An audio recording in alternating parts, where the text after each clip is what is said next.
guys, welcome back to my channel. I'm the Tiny Vegan, and if you haven't been here before, please like and subscribe if you'd like to. It really helps my channel and I really do appreciate it.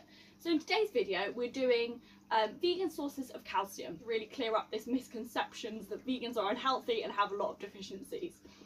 So one of the massive ones is calcium. Most people think that you need to have milk to get your calcium in. You can't get any calcium from any other sources apart from dairy, which is just factually incorrect. Especially if you're a new vegan or wanting to go vegan, I don't want anyone to feel put off because they think that you're going to be deficient in something, you're going to get deficient overnight in calcium or protein or iron, which is just not true. Most people just say that you don't get calcium from anywhere other than milk because they're misinformed. Basically, there are so many different types of sources of calcium in a vegan diet. So you can get it from things like fortified milks and yogurts. So plant-based things like soy milk, soy yogurts, all that kind of stuff. It will literally say on the back, fortified with usually it's B12, D3 and calcium. So you're getting small amounts with your breakfast cereal, you know, you're getting it when you have your Weetabix or your porridge if you use milk, or if you have like pudding, you have some yogurt, you're getting it from those sources anyway. Soy actually does have calcium in things like soy and tempeh, although you shouldn't be having it all the time.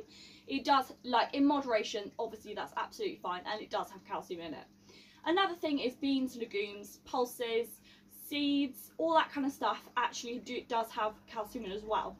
So essentially the key is just to have a varied, balanced diet.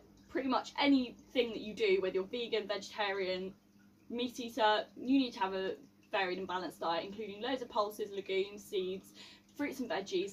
And to be honest, if you're doing all that, you shouldn't have a problem with calcium anyway. But one reason why you might have a problem with calcium is that calcium from plant-based sources is harder to absorb. So things like spinach, they have a thing called oxalic acid, which basically is a calcium absorption inhibitor. So it essentially stops you from absorbing so much calcium. So you need to eat, I think it's around double to possibly even 3 times the amount of plant-based calcium as you would if you got it from a dairy source.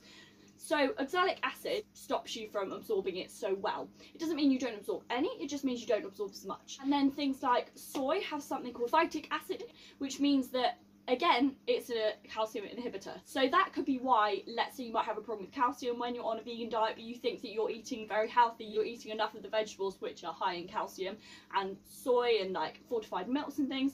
You probably are getting the recommended daily allowance of calcium, but because it's not all getting absorbed, you're actually not getting enough, so you need to eat about double or 3 times the amount. Just keep an eye on that if you feel like you're not getting enough calcium, or if you've done like a blood panel test and it's come back as you're not having enough calcium, you just need to really up your quantities of like things like thick stemmed veggies have calcium in, so things like bok choy, rhubarb, I think I'm right in saying, broccoli, cauliflower, everything like that. Thick stemmed veggies and dark leafy greens also have quite a bit of calcium in it, so you might just need to up your quantity of those kind of things and make sure that you, again, you're having nuts, seeds, legumes, because they all have calcium in them as well. So another point that I wanted to make was that it might be worth steaming your veggies if you don't already do this, as opposed to boiling them. So boiling them, you can lose some of the nutrients in the water. You don't like veggies, for instance, and the only way that you like enjoy your veggies is when you boil them.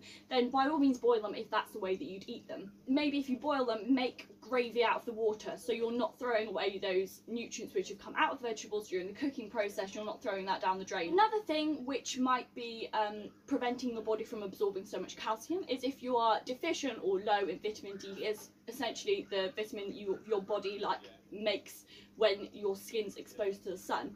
So if you're short in vitamin D, which can be a common thing if you live in Britain, because it's not exactly the sunniest of countries all year round, especially during the winter, and that can actually affect your absorption of calcium. Obviously, I am a qualifying nutritionist. I've not got my qualification yet. The best thing for you to do is go and speak to a nutritionist or go talk to a doctor, because everyone's individual cases are different. I'm not telling you that this will necessarily work for you by any means. Like, go and talk to a doctor, get your blood panel tests done, and then you can see what you need to work on. Like, do you need more B12, do you need more D3, and you'll be able to like sort that all out with your doctor and maybe a nutritionist or a dietitian. I'm just trying to hopefully enlighten some people as to why it might be harder to get calcium on a vegan diet, but it is definitely possible.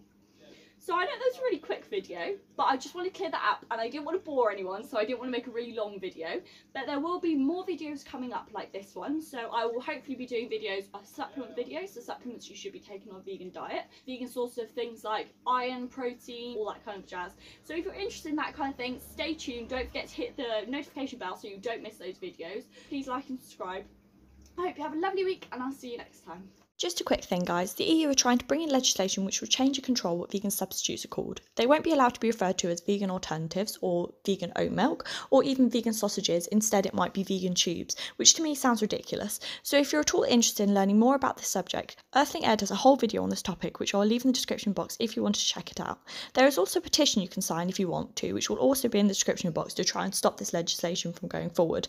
So any support will make a massive difference, as this feels like such a big step back in the vegan movement. So please go and sign this petition in the description box if you can. Let's all fly together, and I will show you a place you